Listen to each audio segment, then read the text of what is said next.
ನೀವು ಅಂದ್ರೆ ಆಯ್ತು ನಾ ಹೇಳ್ತೇನೆ ಅವ್ರಿಗೆ ವಾಪಸ್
ಸರಣಿಗಳು ಅರ್ಜಿ ಕೊಟ್ಟಿವೆ.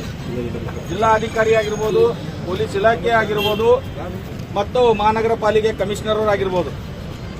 ಇನ್ನು ಯಾವುದೇ ರೀತಿಯ ಗೋ ರಕ್ಷಣೆಯನ್ನು ಕಾಣ್ತಾ ಇಲ್ಲ.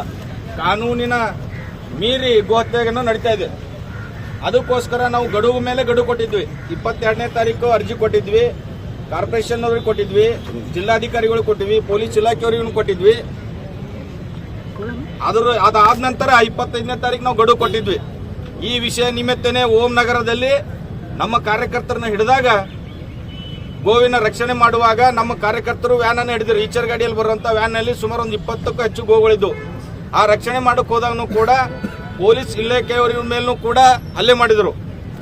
ಹಲ್ಲೆ ಮಾಡಿದಂತ ವಿಷಯವನ್ನು ಗಮನಕ್ಕೆ ತಗೊಂಡು ನಮ್ಮ ಕಾರ್ಯಕರ್ತರು ಪೊಲೀಸ್ ಇಲಾಖೆಯವರಿಗೆ ಹಲ್ಲೆ ಮಾಡಿದನ್ನು ಖಂಡಿಸಿ ಅಲ್ಲಿ ಓಂ ನಗರನಲ್ಲಿ ಪ್ರತಿಭಟನೆ ಮಾಡಿದಾಗ ಪೊಲೀಸ್ ಇಲಾಖೆಯವ್ರನ್ನು ಕೂಡ ಹೇಳಿದ್ರು ವಿಷಯ, ನಮ್ಗೊಂದು ಸ್ವಲ್ಪ ಸಮಯ ಕೊಡಿ, ನಾವೆಲ್ಲ ಇದ್ರ ಬಗ್ಗೆ ಕಾರ್ಯಾಚರಣೆ ಮಾಡ್ತೀವಿ, ಚೆಕ್ ಪೋಸ್ಟ್ ಹಾಕ್ತೀವಿ, ಕ್ಯಾಮ್ರಾ ಹಾಕ್ತೀವಿ ಅಂತ ಹೇಳಿದ್ರು. ಅದು ಯಾವುದೋ ಪ್ರಕ್ರಿಯೆನೂ ಆಗಿಲ್ಲ. ನಗರದಲ್ಲಿ ಸಾಕಷ್ಟು ಗೋಗಳು ಬಂದಿವೆ. ಇಲ್ಲೇ ಸಂತ್ರಸ್ವಾಡಿಯಲ್ಲಿ ತಕ್ಷಣ ಹೋದಾಗ ಅಲ್ಲಿ ಒಂದು ಸುಮಾರು 40ಕ್ಕೂ ಹೆಚ್ಚು ಗೋಗಳದಾವು. ಆ ನಿಮಿತ್ತ ನಾವು ಅವ್ರಿಗೆ ಗಡುವು ಮೇಲೆ ಗಡುವು ಕೊಟ್ಟರು ಯಾವುದೇ ಕಾರ್ಯಾಚರಣೆನೂ ಆಗಿಲ್ಲ. ಆ ನಿಮಿತ್ತ ನಮ್ದೇನಪ್ಪ ಅಂದ್ರೆ ನಾವು ಹೇಳಿದ್ವಿ, ನೀವೇನಾದ್ರೂ ಕ್ರಮ ತಗೊಳ್ಳಿಲ್ಲಪ್ಪ ಅಂದ್ರೆ ನಮ್ಮ ಹಿರಿಯರನ್ನು ಕೂಡ ಹೇಳಿದ್ರು, ಖುದ್ದು ನಾವೇ ನಮ್ಮ ಗೋಮಾತೆಯನ್ನು ರಕ್ಷಣೆ ಮಾಡ್ತೀವಿ ಅಂತ ಹೇಳಿದ್ವಿ. ಆ ನಿಮಿತ್ತ ನಾವೆಲ್ಲ ಸೇರಿದ್ವಿ. ಮುಂದಿನ ವಿಷಯನ ಒಂದು 2 ನಿಮಿಷ ಚರ್ಚೆ ಮಾಡಿ ನಮ್ಮ ಗೋವಿನ ರಕ್ಷಣೆ ಮಾಡಕ್ಕೆ ನಾವೆಲ್ಲರೂ ಹೋಗೋಣ. ಹಿರಿಯರು ಯಾರು ಅಂದ್ರೆ ನಮ್ಮ ಹಿರಿಯರು ಶಿವಕುಮಾರ್ ಬೋಶೆಟ್ಟಿ ಪ್ರಾಂತ ಕಾರ್ಯದರ್ಶಿ ಅವರು ಮತ್ತು ಲಿಂಗರಾಜಪ್ಪ ಅವರು ಪ್ರಾಂತ ಅಧ್ಯಕ್ಷರು ಅವರು ಒಂದು ಪ್ರೆಸ್ ಮೀಟ್ ಮಾಡಿ ಗಡುವು ಕೊಟ್ಟರು ಕೂಡ ಯಾವುದೂ ಕೆಲಸ ಆಗಿಲ್ಲ. ಎಲ್ಲೂ ಗೋ ರಕ್ಷಣೆ ಆಗಿಲ್ಲ. ಡಿ ಸಿ ಅವರಿಗೆ ಇವಾಗ 2 ಬಾರಿ ಮನವಿ ಕೊಟ್ಟಿವಿ. ನಾವು ಡಿ ಸಿ ಅವರಿಗೂ ಮನವಿ ಕೊಟ್ಟಿವಿ, ಆಮೇಲೆ ರಾಜ್ಯಪಾಲರಿಗೂ ಮನವಿ ಕೊಟ್ಟಿವಿ, ಕಾರ್ಪೊರೇಷನ್ ಕಮಿಷನರ್ಗೂ ಮನವಿ ಕೊಟ್ಟಿವಿ. ಯಾವುದೂ ಏನೂ ಆಗಿಲ್ಲ. ಈಗ ಅವರ ಆದೇಶದ ಮೇರೆಗೆ ನಮ್ಮ ಶಿವಕುಮಾರ್ ಬೋಶೆಟ್ಟಿ ಅವರು ಮತ್ತು ಲಿಂಗರಾಜಪ್ಪರ ಆದೇಶದ ಮೇರೆಗೆ ನಾವು ಇವತ್ತು ನಮ್ಮ ಘೋಷಣೆಗೆ ಸ್ವತಃ ನಾವೇ ಹೊರಡ್ತಾ ಇದ್ದೀವಿ. ಯಾಕಂದ್ರೆ ಇಲ್ಲಿವರೆಗೂ ಯಾವುದೂ ಗೋ ರಕ್ಷಣೆ ಆಗಿಲ್ಲ. ಇಲ್ಲಿವರೆಗೂ ಕಲಬುರಗಿ ನಗರದಾಗ ಸಮೀಪ ಅಂದ್ರೆ ಒಂದು 10,000 ಗೋಗಳು ಬಂದವು. ಇಷ್ಟು ದೊಡ್ಡ ಪ್ರಮಾಣದ ಗೋಗಳು ಬಂದರು. ಕಾನೂನು ಅದ, ಗೋ ಹತ್ಯೆ ನಿಷೇಧ ಕಾನೂನು ಇದ್ರೂ ಕೂಡ ಆ ಕಾನೂನು ಪಾಲನೆ ಆಗಲ್ಲ.